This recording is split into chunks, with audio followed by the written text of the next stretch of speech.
দক্ষিণ আফ্রিকার জোহানেসবার্গের সকার city stadium প্রথমবারের মতো বিশ্বকাপ ফাইনালে উঠেছে স্পেন আর নেদারল্যান্ডস। দুই দলই স্বপ্নে বিভোর নিজেদের প্রথম বিশ্বকাপ জয়ের। ম্যাচটা ছিল দু দলের জন্যই প্রচণ্ড চাপের। শুরু থেকেই আক্রমণ পাল্টা আক্রমণে দুই দল ব্যস্ত থাকলেও গোলের দেখা মিলছিল না।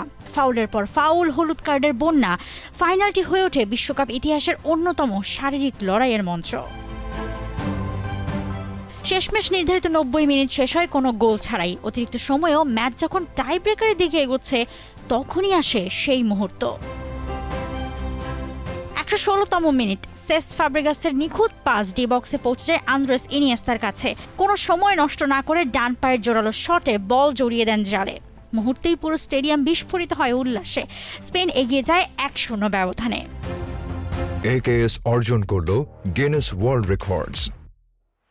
AKS গোল করার পর ইনিয়েস্তা নিজের জার্সি খুলে দেখান একটা বার্তা, দানি হার্গ সিম্প্রে কন নসত্রস, অর্থাৎ দানি হার্গ, তুমি সবসময় আমাদের সঙ্গে আছো। এটা ছিল তার ঘনিষ্ঠ বন্ধু ও স্প্যানিশ ফুটবলার দানি হার্কের প্রতি ইনিয়েস্তার শ্রদ্ধাঞ্জলি, যিনি 2009 সালে হঠাৎ হৃদরোগে মারা গিয়েছিলেন।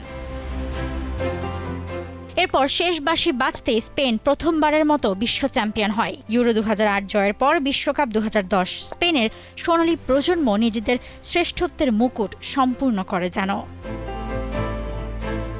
ইনিয়েস্তার সেই গোল স্পেনের বহু বছরের অপেক্ষার অবসান ঘটিয়েছিল।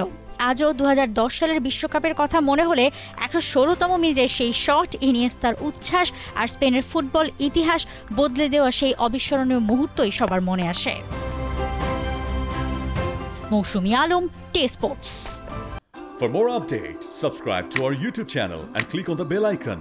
Follow us on Facebook and Instagram.